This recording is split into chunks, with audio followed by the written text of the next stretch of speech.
Hello বন্ধুরা, তোমরা সবাই কেমন আছো? আশা করছি খুব ভালো আছো, আমিও ভালো আছি।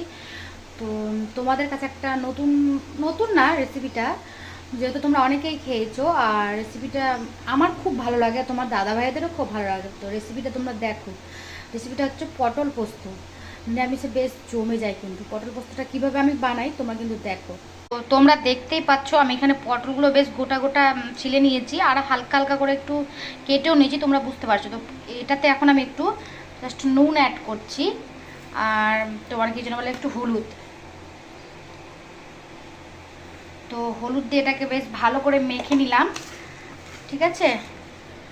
মেখে নেওয়ার পর তো কড়াইটা গরম হয়ে গেছে, বেশ কড়াইয়ে সর্ষের তেলটা দিয়ে দিলাম। বেশ বেশি করেই দিতে হবে, কারণ পটলটা বেশ আমি ছাকা তেলেই ভেজে তুলবো। দেখতেই পাচ্ছ তেলটা গরম হয়ে গেছে, আর আমি এখানে পটলগুলো ছেড়ে দিলাম। এটাকে বেশ লাল লাল করে তো দেখতেই পাচ্ছ পটলগুলো কিন্তু লাল হয়ে এসছে, কিন্তু আমি আর একটু লাল করব।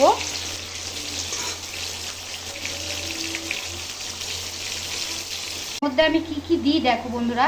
এটা হচ্ছে কাজু, এটা হচ্ছে কাঁচা লঙ্কা, আর হচ্ছে যেহেতু পোস্ত বাটা করবো তো পোস্তটা একটু বেশি লাগবে, আর হচ্ছে কাজু বাটা আর লঙ্কা। এই কাজু বাটা, লঙ্কা বাটার, এই পোস্ত বাটাটা দিয়েই আমি আজকে পুরোটা পটল পোস্ত রেসিপিটা করব। তো চলো আমি কাজু আর পোস্তটা লঙ্কাটা বেটে নিয়ে আসি। দেখতেই পাচ্ছ পটলগুলো বেশ লাল হয়ে গেছে ভাজা। আমি এবার পটলগুলো কিন্তু তুলে নিব, ঠিক আছে বন্ধুরা। হয়ে গেছে, তেলটাতে আমি একটা শুকনো লঙ্কা ফোড়ন দেব, ঠিক আছে। তারপরে যেটা দিব আমি হচ্ছে এই যে কাজু বাদাটা দিয়ে দিলাম। কাজুটা কিন্তু আমি বেশি ভাজবো না যেহেতু, আর দিয়েছি।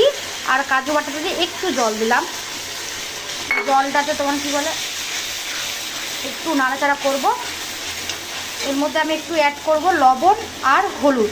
লবণটা একটু দিব, যেহেতু আমি লবণটা মেখেছি। আর একটু পরিমাণ মতো হলুদ দিয়ে দিব, ঠিক আছে। বেশ নাড়াচাড়া করব।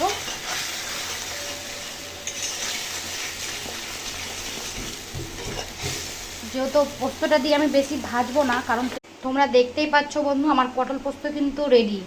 আর কার কার এই রেসিপিটা ভালো লাগলো অবশ্যই কমেন্ট করে জানাও, আর তোমরা বাড়িতে একবার হলেও ট্রাই করে এই রেসিপিটা খেয়েও কিন্তু পটল। টাটা, বাই বন্ধুরা, নেক্সট ভিডিওতে আবার দেখা হবে।